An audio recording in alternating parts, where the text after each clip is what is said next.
माधवपुर गांव में गोपाल अपनी पत्नी सरोज और बेटे मुकुल के साथ रहता था। मुकुल गोपाल की पहली पत्नी का बेटा था, जिसकी मौत मुकुल के जन्म के कुछ महीने बाद हो गई थी। मुकुल की देखभाल के लिए गोपाल ने सरोज से दूसरी शादी कर ली।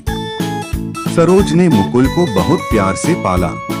कुछ समय बाद सरोज एक बेटे को जन्म देती है, जिसका नाम वंश रखा जाता है। सब बहुत खुश थे, लेकिन सरोज की मां विमला के मन में भेदभाव का बीज बो दिया। उसने सरोज से कहा कि मुकुल उसकी सौतन का बेटा है और उसे अपनी जायदाद से दूर रखना चाहिए।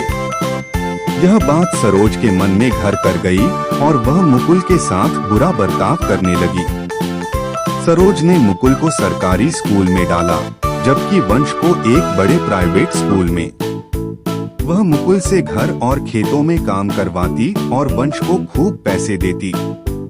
10वीं के बाद उसने मुकुल की पढ़ाई छुड़वा दी और उसकी शादी गांव की सीधी साधी आरती से करवा दी। वहीं वंश ने एक मॉडर्न लड़की कनिका से शादी कर ली। सरोज और वंश ने गोपाल को मुकुल और आरती के खिलाफ भड़काया। आखिरकार गोपाल ने मुकुल और आरती को घर से निकाल दिया और उन्हें जंगल में बने एक पुराने घर में भेज दिया। जाते जाते गोपाल ने मुकुल से माफी मांगी और बताया कि वह घर उसकी पहली पत्नी का था, जहां उसने अपना बचपन बिताया था। मुकुल और आरती उस पुराने घर में पहुंचते हैं। घर अंदर से बहुत टूटा हुआ था, लेकिन आरती ने मुकुल को हिम्मत दी। जैसे ही वे दोनों अंदर जाते हैं, झोपड़ी एक सुंदर महल में बदल जाती है और वहां धन से भरा एक संदूक भी दिखाई देता है। मुकुल की पहली पत्नी की आत्मा प्रकट होती है और कहती है, यह तुम्हारे लिए मेरा आशीर्वाद है।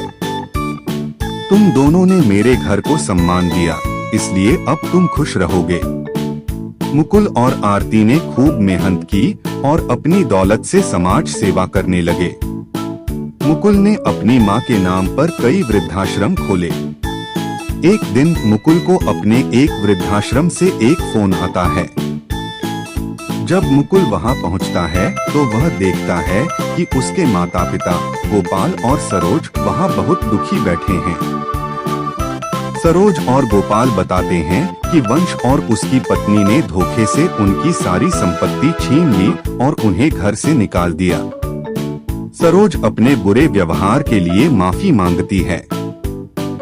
मुकुल उन्हें माफ कर देता है और उन्हें अपने साथ अपने महल जैसे घर ले जाता है। वहीं वंश जुए में अपनी सारी दौलत हार जाता है और कनिका भी उसे छोड़कर चली जाती है। इस तरह मुकुल और आरती अपने माता पिता के साथ सुख शांति से रहने लगते हैं, जबकि वंश को अपने बुरे कर्मों का फल मिलता है।